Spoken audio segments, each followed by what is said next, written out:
A healthy lifestyle is possible. It just takes taking that first step. Hi, everyone. I'm Dr. Belinda Jordan. I'm a family medicine physician and obesity medicine specialist. We're going to be bringing back Doc Talk with Dr. J, and we're going to be doing a mini-series this month called Wellness and Weight Loss, where real people share their inspiring stories of transformation. Today, we have a very special guest who's been through an incredible weight loss journey and emerged stronger and healthier. She's going to share with us the lessons learned, the strategies that helped her succeed. Get ready for a heartwarming conversation that could be your motivation to start your own transformation. I want to welcome Selena Sanchez, not only our weight loss patient, but also our clinical manager. Hello. Hi, Selena. How are you doing this morning? I'm doing great, Doc. How are you? Doing wonderful. So, we want you to share your experience, what you've been through as far as your weight loss journey. Now, can you start by kind of maybe telling us a little bit about why you wanted to start losing weight? I mean, what was your motivating factor? What made you decide it was time? Well, I noticed it last year in pictures during the holidays. I didn't feel good about myself. I wasn't fitting in my clothes correctly. My self-esteem just wasn't there anymore. And I just knew that I needed to change my behavior and my routine. I mean, I was going to the gym, but my food intake and other behaviors that I was doing, it wasn't Not a healthy place. correct. Yeah. Yeah. Now, did you have any health issues? Was there anything as far as like any health problems that or family history that kind of worried you? I don't have any family history, but I did notice I started getting a lot of knee pain. I did do a lot of sports back in high school, but it was just, I started noticing it started affecting me a lot more. And I just knew it was my weight. I mean, I knew it wasn't anything else. So I knew I had to change my habits. Your habits, yeah. Well, I mean, talking about habits, I think habits is kind of the root of it all. Behaviors, kind of your self-talk, the negative self-talk that we do ourselves sometimes. What kind of things, what were behaviors that you felt you had to kind of make changes with? It started with my clothes. I would put it on and I would just look in the mirror and it was just negative thoughts. Negative self-talk. All over. Yeah. And I'd get depressed. I'd be like, okay, I'm not going. And it was really affecting me because I didn't want to do anything anymore. I was just in a little, actually under like a little rock. I didn't want to be out. I didn't want to be seen. Yeah.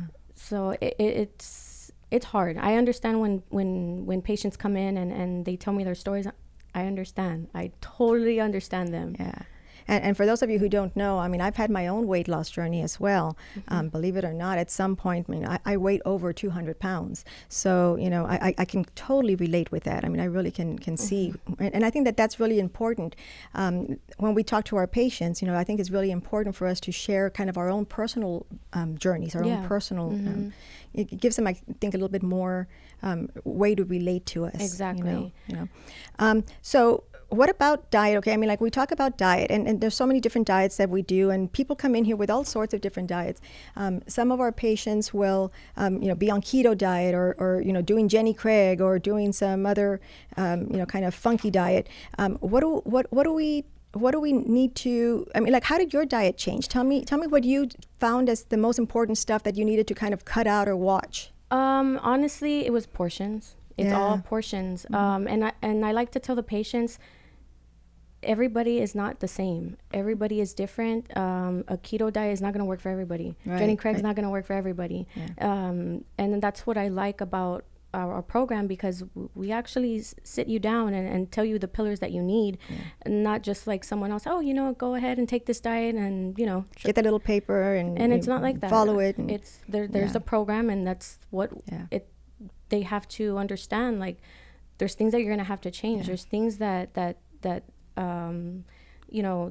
it's one small step at a time. Exactly. Yeah. And that's very important, because when a patient comes to see me, if if they want that paper, that they want to go buy everything on the grocery list and they want to follow it exactly, there it is. Here it is. We have it for you. But for most people, that doesn't work. So we have to identify kind of what is your diet, what's your current diet, and kind of take that to like your diet 2.0, new and improved, And once you get to the point where that diet doesn't have any more ways to improve, then I think we hit the right diet. That's your healthy diet, wherever that ends up being. And on my weight loss, I was eating healthy meals, but I wasn't eating the correct amount I was supposed to. The portions. Exactly. Yeah. I mean, here in the U.S., our portion sizes are just 2-3 times what they should be to begin with, and we're used to that. We think that's normal, Yeah. And I started eating a lot more, and I thought, hey, you know what? Eating more, I'm going to gain weight. Yeah. Actually, I started losing weight eating. Because you're eating the right stuff now. Correct. Yeah. Yeah. What about exercise? I mean, activity is always important. And of course, like when someone's going to try to lose weight, what do doctors say? You got to go walk 5 days a week, 30 minutes a day.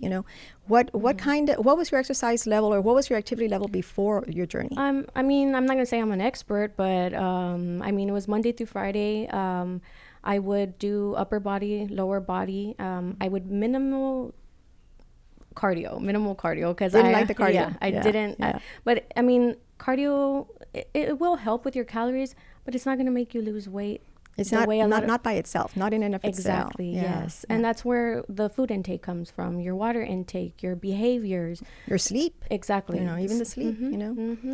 So one of the things that I like to kind of also stress is, exercise doesn't have to be exercise. It could just be kind of fun activities you like to do. Going hiking, going just doing things you enjoy doing, even home projects. I mean, I push that a lot with my patients. I mean, if you're going from couch potato to trying to get to the gym 5 days a week, it's just not going to happen. Yeah, gardening. Yeah, I was pulling weeds yesterday, so I came in quite. Yeah, it was a workout. But yeah, now what does your exercise look like now? I mean, like what changed? Like, did your frequency change, or just the type of exercise? Actually, what I was doing before, I was there for 2 hours, thinking, I need to be there for 2 hours to lose the weight that that I had. No, you should only be there 30 minutes to an hour if you're doing the correct exercises. If you're doing the right stuff, yeah. That's all you need. Yeah. Of course, you want to put in cardio. Go ahead. I think one of the best type, and I think it's becoming more popular, the HIIT, kind of the high interval, high interval intensity training. I think those kind of combine the cardio and it's anything that combines cardio and weight resistance, I think is a good type of exercise to choose from. I tried the Yoga Works, so Hot Works, I think. Oh, yeah. I mean, that was awesome. I actually don't sweat, and of course you're in a sauna. Yeah. But like you're doing these exercises, you're learning how to maneuver your body a certain way. It's an awesome experience, and like you don't have to be at the gym, like you said. Right. Outdoors, yoga. Yeah, one of my friends has a program, Irma Burr, I mean, she does yoga in the park, and I think she does them every Saturday. I think yoga and Pilates are way underrated as far as, the benefits that you can get from that. I mean, oh yeah, I know. So, yeah, I died the next day. Those things. Yeah. Now let's talk about behaviors again, because, you had that issue with the self-esteem and kind of negative self-talk. And, behaviors have to change if you plan to keep the weight off. You can't just do diet and exercise, lose the weight. You got to have a plan for afterwards. How are you going to keep it off? What's going to happen then? And I think that's where behaviors comes in the most. And whether it's that negative self-talk, or whether it's more like more like, dealing with how you deal with cravings, how you deal with, with certain behaviors, negative behaviors. I think that's got to change. Behavior modification is a big part of our program. How has your behaviors or your negative self-talk, how has that changed with your weight loss? It has changed a lot. I mean, I do have my bad days, but, taking the bad snacks out of the house. Environment. Exactly. Yes, surrounding yourself around, the good things you're supposed to be intaking and stuff. My water intake, I bought a 1 gallon. I see that every day. 1 gallon jug. I mean, now I can't be away from that thing. Yeah. And when I don't have it or I miss it or forget it at home, I feel lost. Yeah. Like I need to have that. And then it's good. That motivates me to, you know, hey, you know what? You're still doing your goal. Like You're getting there. You're exactly. getting there. One step at a time. Mm-hmm. Yeah. And I always tell the patients, like, don't be hard on yourself. Everybody comes from different areas of their weight loss journey. Yeah. But I really feel it comes from you. Yeah. If you don't want to change, it's going to be hard. Now, one thing I see a lot is like people focus on the number. Yes. You know, the weight, the number, and that's going to fluctuate. I mean, it's going to fluctuate day by day, morning to night, you know, week by week. Your body kind of has this set point. You know, it wants to keep you at your same weight, so it's going to fight you as you start to lose weight. And people may not know that the more you lose weight, the harder it is to lose even further because your metabolism changes. Yes, exactly. So we talked a little bit about this before, you know, about numbers, you know, and the number on the scale is one number, but what other numbers do you feel like we ought to be looking at, or what other ways of, what other measures are there for success? I mean, there's multiple ones. The measurements of your whole, the body, your BMI. Actually, it comes from your blood work, your cholesterol, Those are other numbers, yeah. I know, you know, if you start losing weight and get to your goal, those numbers are going to be changing. I mean, it happened to me. We did my blood work last year. We did it again to this coming year or this year. And you were like, look how much it changed. And I was like, wow, it makes a difference. It makes a difference. You know, and sometimes I think we need to set goals that are not just about a number, you know. Sure, I mean, like, I think numbers besides the weight, like, you know, maybe size, you know, I want to be in this size, and that may not correlate with the number on the scale, you know. But even further than that, just goals like how many number of steps you can climb without feeling out of breath, or number of miles you can walk without, you know, dying, you know. I think those kind of things are also important. Okay, so, you know, it's almost impossible sometimes to like reach a goal, especially like a weight loss goal, without using some kind of help. And whenever we hear that, I mean, like, people come to us all the time and they want like the help they want, the tool they want to use is medication, some kind of medication. You know, I always stress that there's more than just medication to use as a tool. I mean, your gym is a tool for you, right? Maybe a personal trainer, a meal prep company, you know, I mean, there's lots of different tools you can use to help you reach your weight loss goal. What kind of tools have you used to help you on your journey? On my journey, I actually, you know, I did it by myself for a little bit. Then I hit a plateau and I was like, hey, you know, I'm killing myself trying to get where I want to be, and I'm not getting there. So I did start getting on the semaglutide weekly injection. I was only on there about 4 months within my year weight loss journey, and it actually helped. But at the same time, this is not a magic injection where, you know, I'm going to sit back and wait for my numbers to drop. It's become very popular now, and there's a lot of negative talk against it, and you know, some of this I actually agree with. You know, semaglutide is not for everyone. Number one, Exactly. I mean, you've got to be a right candidate for it. Yes. And people who are just getting it on their own and kind of using it on their own, I just don't think that's safe to begin with. But even then, you know, you have to have a plan. You cannot use, like you said, you know, kind of a shot to help you lose weight. And then afterwards, you know, what's going to happen when you stop using it? So how did the semaglutide help you? I mean, what did it help you accomplish? Actually, I feel like the semaglutide, it really changed me because I couldn't eat the way I used to. And that right there showed me, hey, you know, change those behaviors on your food intake, the portions. I started eating the way I was supposed to eat. I felt better. Were you surprised at first, like how small your meals became? Yes, I felt like it was bad, but good at the same time, because I was like, hey, like, I mean, it's really, still here.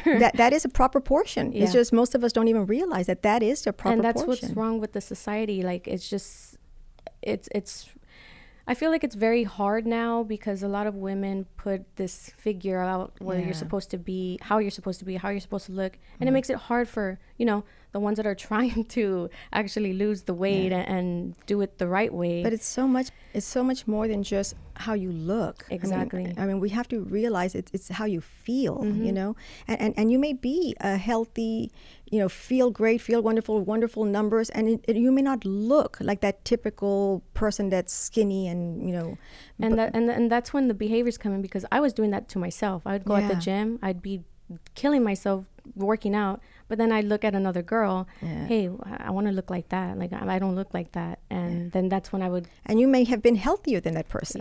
yeah. And doing it the correct way, even so. So behaviors that's one big factor. It's mental. It's mentally Number one. Yeah. It's a lot. Now, what non-medical tools do you use besides, do you use anything to help you, like measure food, or do you use like personal trainers? Do you use any other type of tools that are non-medical? I don't use any trainers. I don't use, actually don't measure my food. I mean, I just feel like, hey, you get that portion, you feel full? Okay, stop. Stop. Listen Gotta to know when yourself. to push Yeah, away. exactly. I do take my omegas. I do take my vitamin D, my proper blood work. I just keep staying updated on myself. Yeah. I mean, I don't want to fall back and go back to where Into I was. old habits. Yes. Yeah. Well, you've done wonderful. I mean, can you share with us how much weight you were able to lose in your journey? Yeah, last year I was weighing about 180. Right there showed me, hey, I'm 5'1". That's overweight. I know. But you've always been a beautiful woman. I mean, thank you, you've Doc. always carried it so well. I mean, I think health-wise is where I was worried. Yeah. When I saw those numbers, it was just, that was too much. So now I'm down to at least, I fluctuate from like 139, 140. I have my days where, I want to eat Burger King, Whataburger. And that's okay. I think it's all about moderation. It's about how often and portion size, like you said. I don't think that you have to limit yourself 100% from any one given thing. But I think you've done a wonderful job, and I congratulate you on where you've made it to and your success so far. Thanks. A huge thank you to Selena for her openness and for sharing her incredible journey with us. Remember, change is possible, and sometimes it takes making that first step. Until next time, may you find the strength to embark on your own journey in health and wellness. Until next time.